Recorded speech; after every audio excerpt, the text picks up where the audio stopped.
Sumasabay sa agos ng mundong ito, ako'y gulong-gulo.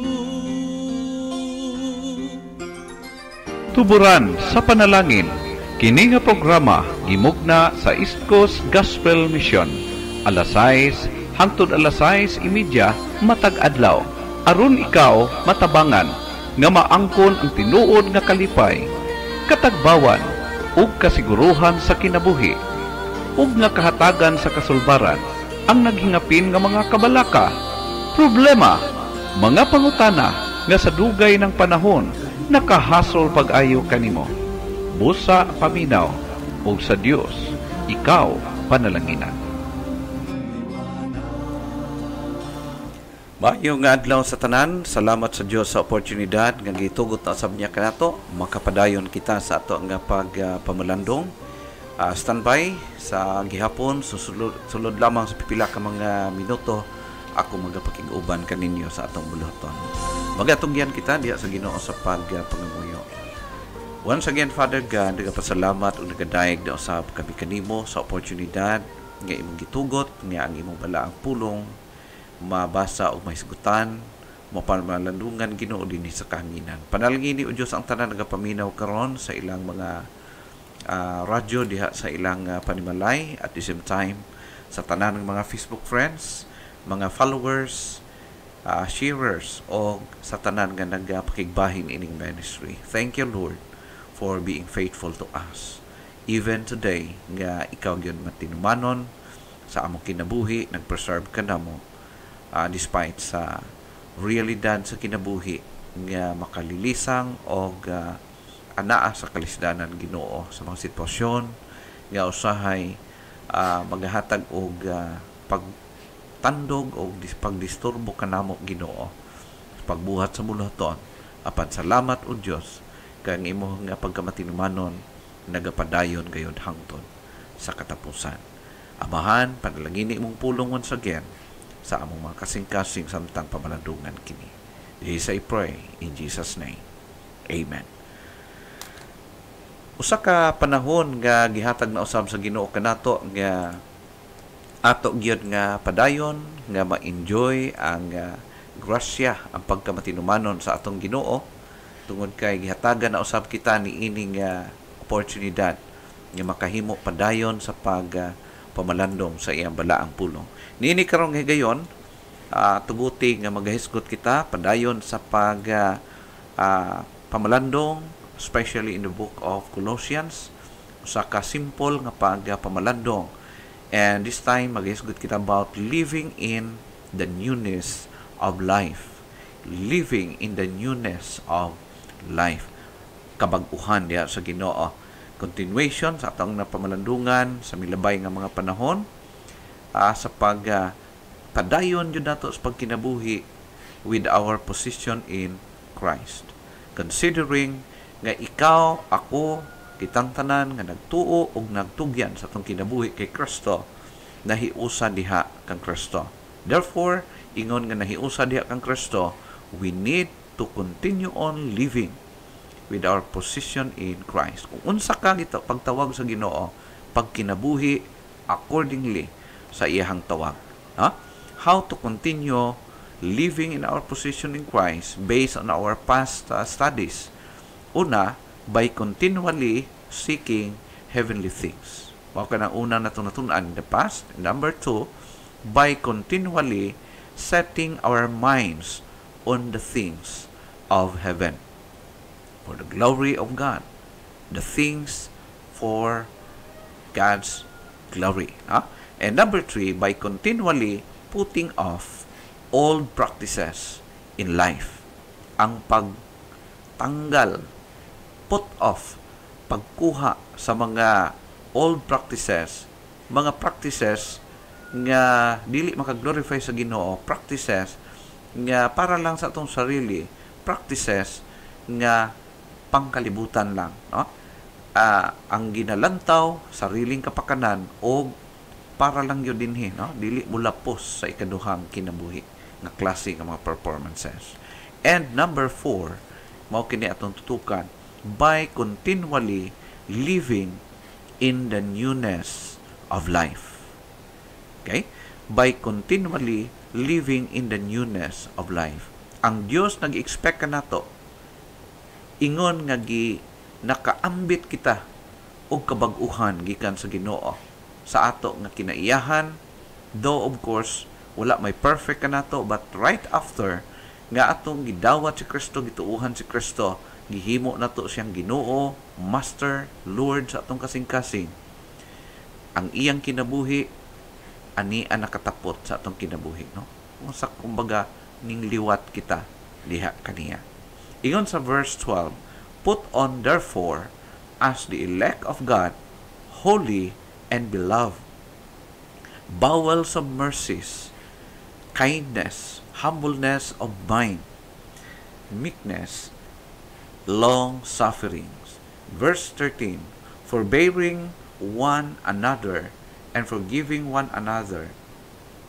If any man have a quarrel against any, even as Christ forgave you, so also do ye.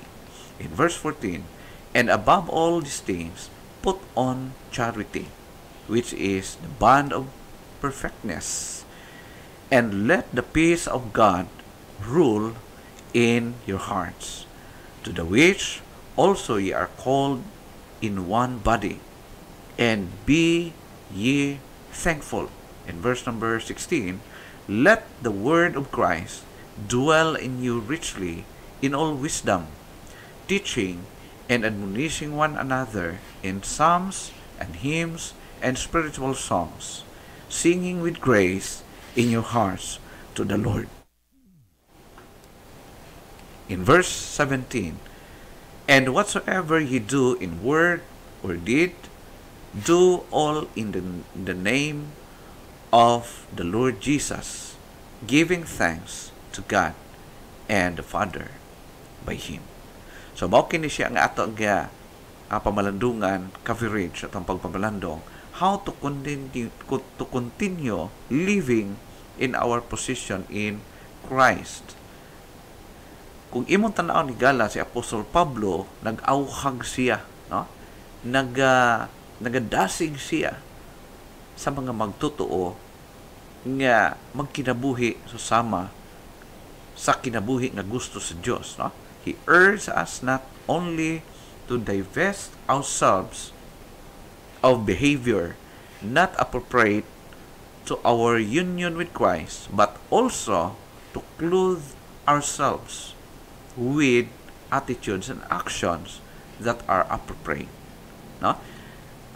Sama sa ato pagkinabuhi ba, no? Na ay mga panahon nga naa kitay hugaw nga mga gisulob sa atong lawas gikan sa trabahoan, gikan sa kung asa ta atong mga transaksyon sa kinabuhi. Right after niya na atong ginahukas ang mga old clothes na niya ka nato, then after that pulihan nato og new one, no? Bag-o, limpyo. And that is also referring sa atong kinabuhi, human nga atong kinabuhi natugyan diha kay Kristo, expectedly nga atong hukason ang atong adaan nga mga kinaiyahan o pulihan kini og bag-ong kinaiyahan nga gikan kang Kristo. He did so to complete our understanding of our responsibility as Christians. Why should we put off the old deeds and put on the qualities of the new life? Nganuman, anong kailangan mangyud kana siya? Based on verse number 12, ato makita ang klarong gisulti.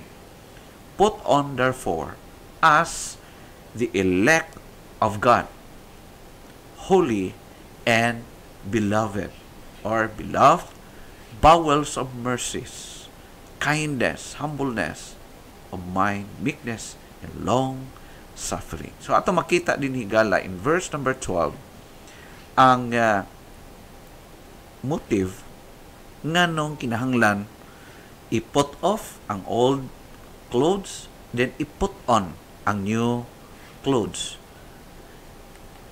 Una, because we are God's people, no? As people of God.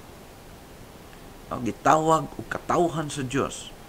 Kung sa Old Testament nag-refer siya sa iyang nga chosen people, the Israelites, the Jews, but now si Apostle Pablo nag-refer siya in general sa katawhan sa Ginoo, mga Kristohanon o kita na lakip niini. As beloved of God, hinigugma, pinalangga sa Dios, o as elected of God, ingon nga pinili ang katawhan sa Ginoo. Tungod ni ana, we need to put on the new clothes nga gusto sa Dios, nga makita kita sa atong pagkinabuhi, nga nagkinabuhi, nagasulob, or ang atong practices base sa mga butang o mga practices sa atong ginahimo makalipay diha sa atong Ginoo. Hinumdum mo nato higala that proper appreciation of who we are will affect on how we behave. Dili na ma-deny na to, no? That is undeniable truth. Kung unsa ang atong pagkakilala sa ato ang pagkakita, moapekto ka na the way we behave. Ang atong behavior apekto lamang ka na o resulta lamang ka na kung unsa atong pag-ila sa atong sarili. Kung atong nahibaluan, nasabtan, nga kita mga kaanakan sa Diyos, mga alagad sa Diyos, katawhan sa Diyos, therefore, we must behave accordingly kung kinsa kita. Reasonable characteristics.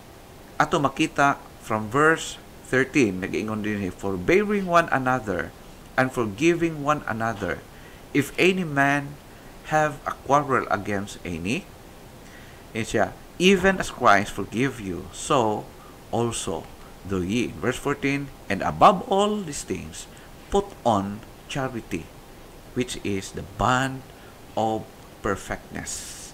Hinumdum mo na to igala, nga dili kini natural nato nga mga kinaiyahan. Kining mga kinaiyahan, gikan sa Dios o gusto sa Dios ma-develop ngani sa ato mga kinabuhi. Unsa man kini? Number 1, ato makita pagiging compassionate, no? Compassion, which shows sensitivity to those suffering in and in need, no? Compassionate. Dili lang compassionate kita sa mga tao nga duol sa atong kasing-kasing, but also even to those people ya dili nato paryente, dili kay nato masyado kilala, sa dihang makita nimo nga need kay niya, kinahanglanon kay niya, dili na ta kailangan suguon, no? Dili na ta kailangan nga hangyoon pa, mubati kita sa ilahang mga suffering. Second is kindness. It manifests itself in a sweet disposition and thoughtful interpersonal dealings. So, dili lang ato sarili atong ginatan-aw, but also ang uban. Kindness, ang pagkamaayo nato, kinaiya nga na-develop gikan sa Ginoo ngani sa ato mga kasing-kasing. Humility, it means having a realistic view of oneself, thinking lowly of ourselves because we are so. Kanang ang usa sa kinaiyahan nga gusto sa Dios nga atong isulob ang pagkamapaubsanon. Bisan sometimes nga kita ang tama, bisan sometimes kita ang naa sa posisyon, sa right position, but naay mga panahon nga kailangan mo step down ka.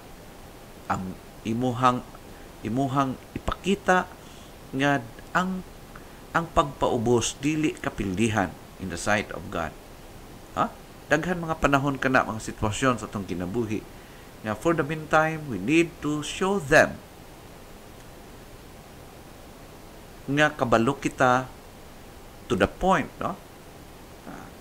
Kung naa sa mga panahon for the sake sa ilang welfare, ipakita nimo nga kaya nimo dawaton bisan dili tinuod nga ikaw nagkamali. You need to do it with all humility. Okay? For the sake of or for the good of others. Humility. Now, hinubnubo na ito igala nga dili normal nga kita mapaubsanon. That is not normal for us. Dili ka na bunga sa atong sinful nature, but that is from God. Okay? Not only that, but also gentleness. It means not behaving harshly, arrogantly, or self-assertively, but with consideration for others. Gentleness. Na mga panahon nga matempt kita nga mahimo kitang harsh ngadto sa uban. Daghan mga reasons. Daghan mga hinungdan nga pwede kita moingon nganong kailangan man ko maging gentle sa iya ha, nga siya gani dili man gentle sa kuha. So mga temptation nga pwede kita maging harsh usab, maging arrogante kita at any situation nga atong masugatan. Ato makita nga ang pagiging gentle ngadto sa uban kana usab usa nga kinaiyahan nga gusto sa Dios ma-develop nga sa atong kinabuhi. Not only that, patience, paghimo pasensyoso. Patience is the quality of being long-suffering, self-restraining. The following two qualities expand on the thought of patience. Kaning pulong long-suffering and self-restraining. Dahil panahon ka na mura bitaw di naging mabuhian na gid nimo ang imuhang pagkaikaw.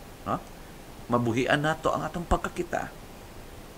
Pero makayanan ang pagpugong is because kaning pasensya na develop diha sa atong kasing-kasing.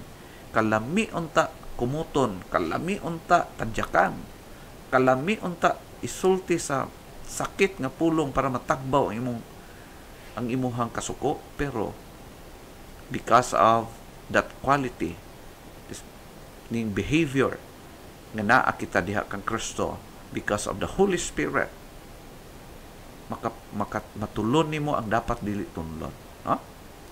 Mao kana siya. Not only that, forbearing, it means putting up with others and enduring discomfort. Forbearing. Naay mga panahon nga kana bitong supposed to be suffering para sa uban, pero tungod kay ikaw nagakaluoy, naging compassionate ka, imo nga mahimo nga mapagaan ang iyang gibati by taking part of it. So, supposed to be iyang suffering, iyang antusunon, pero because of having this kind of attitude, nagaanan ang uban. Og willing ka nga mo undergo og discomfort for the sake of others. Para unta ni sa ko, hayahay na unta ko, pero sige na lang. At least makatabang sa uban. Forbearing. Mahimo kitang ma-develop kini nga kinaiyahan nga sa atong mga kinabuhi. Not only forbearing, but forgiving. It involves not holding a grudge or grievance. Na ay mga pamulungon nga maka-forgive man ko, makapasaylo man ko, pero di na ako makalimtan. Maayo ang samad, pero naa ang ulat. Higala ang pagiging pagiging mapinasayloon or being forgiving, usa kini siya kinayahan nga Dios nun, that we need to develop. Kada bitang ang buot ipasabot ang forgiving, dili buot pasabot malimtan nimo na siya. Naagyapon ang sitwasyon, but ang point is dili ka na magkinabuhi under the influence of your hatred. Anang action iyang gihimo ng pagpasakit kanimo, dili ka na ulipon ni ana. Na from time to time nag-ingon ka, nag-forgive ka na, pero once makita nimo siya, magkagot pagyapon imo hangipon, di mao ka na siyang point nga dili ka na maong tinuod nga pagkaroon og forgiving spirit. Ambot pasabot makita man nimo iyang ang gihimo ang pagpasakit kanimo, pero dili ka na ulipon niini. Nagkinabuhi ka na dili under sa influence sa imong kasuko niya na nga sitwasyon or sa person it might be. Okay? Love or agape means doing what is best for another person. Unsa man ang natural natong kinaiyahan, unahon nato atong sarili no? Atong unahon atong sarili. Anong unahon na kung uban? Usually, atong giuna atong sarili, atong comfort, atong welfare before ang uban. Kung naay sobra-sobra, dito na sa uban. Pero ang sa Ginoo, giuna niya ang uban. In what way? Giantos niya ang tanang alantuson. Gipakamatyan niya ang sala nga kita unta ang dapat patyon. So, si Kristo ang perfect example paano niya gipakita ang gugma. Gani sa ato mga kinabuhi. And we need and we must imitate. Di man siguro ma-perfect, pero at least na-develop ka na ang pagkamagugmaon dito sa atong kasing-kasing. No, di man ana to. That all of these features deal with the believer's interpersonal relationships. O usually nagakahitabo kini, gina-experience nato kini day by day. Ato nga pagkaroon ini gitawag interpersonal relationships, atong panimalay, sa ato mga kasilinganan, sa ato nga mga kahigalaan, sa atong trabahoan, o bisan asa kita kini matubang na to, ma-experience na to anytime sa atong pagkinabuhi. No? And in this area of life, especially the life of Christ, should be visible in us. Sa nagavari nga mga experience nato day by day, we need to show attitudes nga giiyaha sa Ginoo. Mahimong visible kini nga mga kinaiyahan diha sa atong kinabuhi. Love is the supremely important Christian virtue. We should put it on over all the other garments in this figure, like a belt that holds the other in place. Magsulob ka, mga clothes, parehas siya sa belt, no? Nga siya ang mupugong, nga dili mga hulog ka ng imong ipangsulob, mga nindot, mga bistik. Kining gugma. Mao ka na siya ang mukupot ni anak. Nga managhiusa, mapungan ang imuha nga pagkaikaw. Magkinabuhi ka under the influence of this virtue gikan sa Ginoo, ang pagkamahigugmaon. Principles na kailangan nato i-follow at makita. Number 1 is the peace that comes from Christ control our thoughts.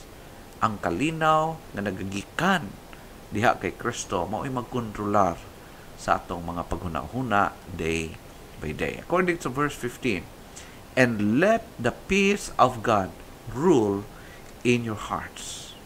The peace of God rule in your heart. Kabalo kay gala, sa atong panahon karon, usually magkinabuhi kitang anaa sa uncertain nga klaseng kinabuhi.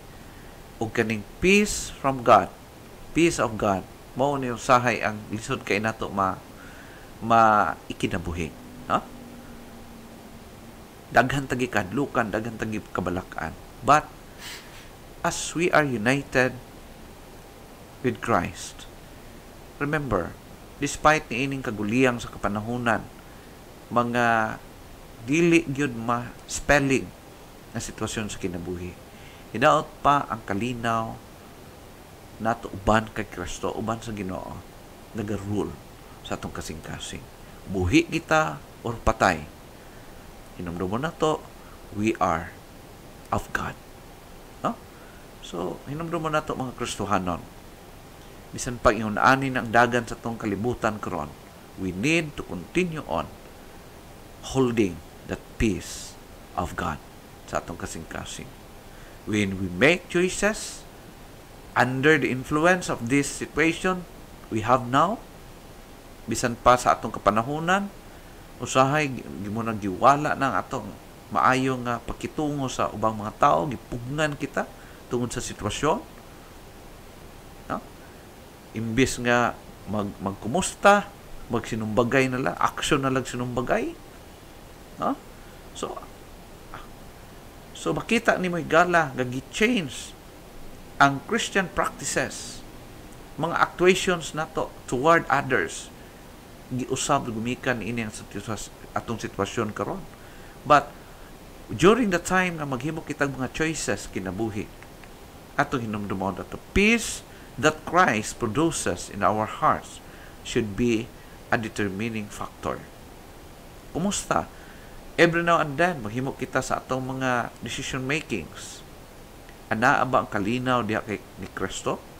O dili ba ka disturb sa ibang desisyon gimo day by day? So, kinanglan ato kanang ma-determine. We should choose what will result in peace between us and God, and also between us and one another, no? So, ang ato ang mga decision makings, choices, atong ginahimo day by day, kinahanglan nga mohatag kini og kalinaw nato tali sa Ginoo og event ngadto sa uban. Unsa ang pinaka the best nga himuon nato? We should be guided. Now, realization of the unity of the body and the peace of Christ results in thankfulness that should also mark our behavior. Kumusta ang ato ang pagkinabuhi as of now? Ana ba? Kaya ba nato nga magkinabuhi diha sa panaghiusa? Kaya ba kita nagkinabuhi karon pag tinabangay? O kaya anaa na kita sa panahon nga nagapaniguro na lang kita? Ha? So, hinumdum mo na ito igala nga mintras ni apakatan ng kalibutan karon, ang trabaho sa Ginoo nagapadayon paghihapon. Ug mahuman lamang kini sa adlaw nga kuhaon kita sa Ginoo. And we need to put on the qualities nga iya sa Ginoo gikan. According sa pulong sa Ginoo sa second part in Colossians 3:15, to the which also ye are called in one body, and be ye thankful. Principle sa palo number 2, the word of Christ dwell in our hearts and minds. Dinhi nato makita kung ang pulong sa Dios nga atong nadunggan, atong nabasahan, atong nasabtan, kini ba nagapuyo diha sa atong kasing-kasing o naka-angkla diha sa atong mga kinabuhi, sa atong mga paghuna-huna. Based on verse 16, let the word of Christ dwell in you. The word of Christ dwell in you. Dili lang anaa ang word of God, but it richly nagapuyo sa atong kasing-kasing, sa ato nga nabaluan, ato na diskubrian, o kini maipasa po nato ngadto sa uban. As the rabbis later pointed out, he who dwells in a house is the master of the house, not just a passing guest. Kumusta higala? Ang pulong ba sa Ginoo nga imong nadunggan, imong nabasahan, nagpuyo ba diha sa imong kasing-kasing, or mura lang o nakadungog ka, pikas dalunggan, tapos niya na minglapos sa pikas dalunggan? Walay epekto diha sa pagkinabuhi. Kumusta ho na to atong kasing-kasing? Ang word of Christ ba, the word of God, nagapuyo ba, nagadominar ba sa ato nga mga kinabuhi. We could only say that God's Word dwells in our hearts richly when we take time to read our Bible, to study our Bible, and to memorize verses from the Bible and put it into practice. Daghan mga tao knowledgeable sa Word of God, bright kay sa Word of God, na memorize chapters by chapters, verses by verses, but the problem is wala na aplikar sa kinabuhi. Imbalance gihapon. No? We need to be balanced. Okay? So mao kana si higala atong timan-an. The word-filled Christian is a spirit-filled Christian. Dili ta makaingon nga ang usa ka Kristiyanon filled sa Holy Spirit kung dili siya word-filled Christian. No? Kung dili ta puno sa balaan nga pulong sa Dios, never kita makaingon na filled ko sa Holy Spirit. Kay ang pagkapuno sa Word of God, sa atong kasing-kasing, sa atong panguna-una, usa ka na siya ka butang nga nagpakita usab nga kita puno sa balang espiritu. Word of God nga na-practice, na-apply diya sa atong kinabuhi. Mo ni makita din sa verse 16 ni Gala, let the word of Christ dwell in you richly in all wisdom, teaching and admonishing one another in psalms and hymns and spiritual songs, singing with grace in your hearts to the Lord. Huh? So, mao kana siya. Teaching is the imparting of truth, and admonition is warning against error. We should perform these activities joyfully and with song. Okay? Mao kana siya higala. Naatay obligasyon, natay pribilehiyo, natay responsibility diha sa Ginoo alang niining kinabuhia sa atong kapanahonan karon. According to verse 16, last verse, and whatsoever ye do in word or deed, do all in the name of the Lord Jesus, giving thanks to God and the Father by Him. Bisan unsa atong himuon, we should do all things in the account of Christ and for the glory of our God. Para sa kamayaan sa Ginoo, whatever things we do, unsa atong gikaon, unsa atong giinom, unsa atong gibuhat, unsa atong gisulti, unsa atong ginaplanos kinabuhi, unsa ang tanan nga niya sa tuwa, we should do it for God and for God's glory. Higala hinaot pa nga ang pulong sa Ginoo nagapanalangin sa atong mga kasing-kasing. Dalaygon ang Diyos og salamat sa inyong pagpakig-uban. Salamat sa pulong sa Diyos nga naging-istorya, nag-remind ka nato sa atong pagkinabuhi karon. God bless us all.